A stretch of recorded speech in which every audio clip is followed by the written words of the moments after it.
একবার বানিয়ে নিন আর সারা মাস জুড়ে খান। তার সাথে আপনার বেঁচে যাবে অনেকগুলো টাকা আর অনেকগুলো সময়। আর তার সাথে থাকবে এগুলো খাস্তা কুরকুরে, যতদিন খুশি ততদিন এগুলোকে স্টোর করে রেখে কিন্তু খেতে পারবেন। নমস্কার বন্ধুরা, নন্দিনী সিম্পল কুকের আরও একটি পর্বে আপনাদের সবাইকে জানাচ্ছি স্বাগত। তাহলে আর দেরি না করে চলুন বন্ধুরা, আজকের রেসিপিটি দেখে নিই।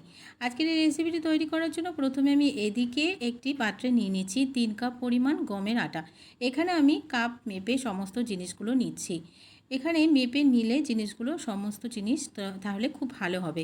1 কাপ পরিমাণ দিয়ে দিলাম সুজি, হাফ কাপ পরিমাণ দিয়ে দিচ্ছি চিনি।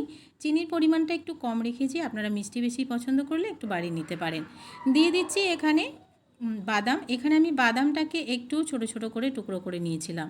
দিয়ে দিচ্ছি 2 চামচ পরিমাণ সাদা তিল আর দিয়ে দিচ্ছি 1 চুটকি মতো লবণ। দিয়ে শুকনো উপকরণগুলোকে খুব ভালো করে একটু মিশিয়ে নিচ্ছি। তবে বন্ধুরা, এখানে কিন্তু বাদামটা অবশ্যই কাঁচা দিতে হবে, ভাজার সময় না হলে আরও ভাজা হয়ে যাবে আর পুড়ে যাবে। এবারে এখানে দিয়ে দিচ্ছি 2 থেকে 3 চামচ পরিমাণ ঘি।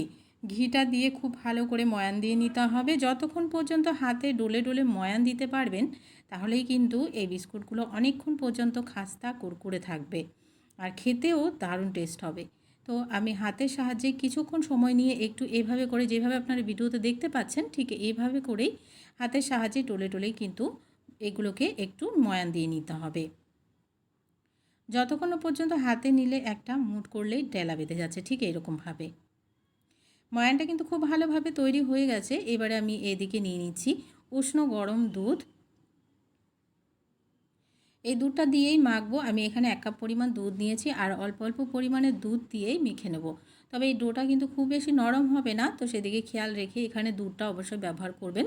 তো 1 কাপ পরিমাণ দুধ নিয়েছি আর অল্প অল্প পরিমাণে দিয়ে মেখে নিচ্ছি। যদি প্রয়োজন হয় তবে এখানে আরও কিছুটা দুধ আমি দিয়ে দেবো। তো বন্ধুরা, এখানে 1 কাপ পরিমাণ দুধ পুরোটাই লেগে গেছে। আমি এখানে আরও হাফ কাপ পরিমাণ দুধ নিয়েছি, মোট 1.5 কাপ পরিমাণ দুধ এখানে লাগছে। খুব বেশি ঠেসে ঠেসে কিন্তু মাখা যাবে না, হালকা হাতেই মেখে নিতে হবে ডোটাকে। তো বন্ধুরা, ডোটা একদমই মেখে রেডি করে নিলাম। একটু শক্ত করে এই ডোটাকে রেডি করে নিতে হবে।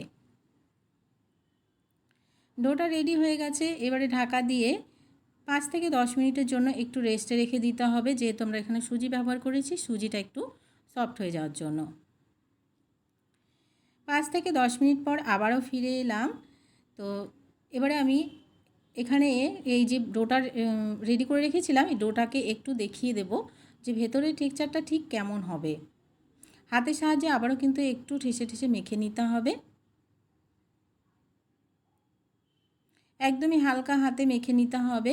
তো এখানে আমি এবারে দেখিয়ে দিচ্ছি যে ভেতরের টেক্সচারটা কেমন হবে।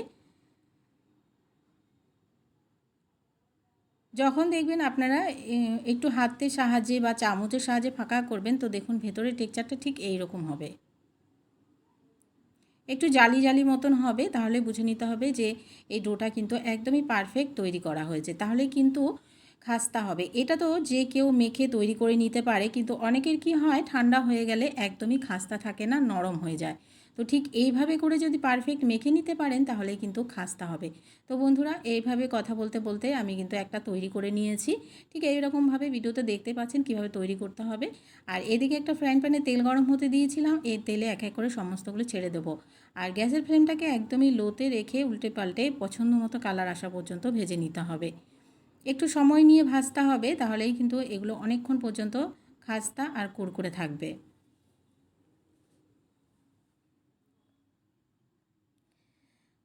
তো বন্ধুরা, ওই পাশটা হালকা একটু ভাজা হয়ে গেছে, উল্টে দিলাম, অপর পাশটাকেও একটু ভেজে নিচ্ছি। এই বিস্কুটগুলো কিন্তু দেখে মনে হচ্ছে ভীষণ সহজ, যে কেউ বানিয়ে নিতে পারবে।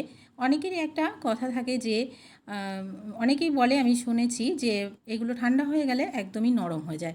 কিন্তু এইভাবে যদি আমি যেভাবে বানিয়েছি বন্ধুরা, এভাবে যদি একটু পারফেক্টলি করা যায় না, তাহলে এগুলো কিন্তু অনেক দিন পর্যন্ত ভীষণ খাস্তা থাকবে আর খেতে দারুণ টেস্ট হবে। এভাবে একবার বানিয়ে দেখবেন। কথা বলতে বলতে এগুলোও একদমই খুব সুন্দরভাবে ক্রিস্পিভাবে ভাজা হয়ে গেছে, নামিয়ে নিচ্ছি। চায়ের সাথে এই বিস্কুটগুলো সার্ভ করুন, খেতে দারুণ লাগে। মার্কেট থেকে কিন্তু কেনার একদমই প্রয়োজন হবে না। অল্প সময়ের মধ্যে বাড়িতেই তৈরি করে নিতে পারবেন। বন্ধুরা, আজকের রেসিপিটি ভালো লাগলে একটা লাইক শেয়ার করে দেওয়ার অনুরোধ রইল। নতুন বন্ধু চ্যানেলে নতুন এসে থাকলে চ্যানেলটিকে সাবস্ক্রাইব করে পাশে থাকার অনুরোধ রইল। আজকের রেসিপিটি তাহলে এখানে শেষ করছি। দেখা হচ্ছে পরবর্তী রেসিপিতে। আর আজকের রেসিপিটি কেমন লাগলো কমেন্ট বক্সে জানাতে কিন্তু ভুলবেন না। সবাই ভালো থাকবেন, সুস্থ থাকবেন। আজকের মতন তাহলে টাটা।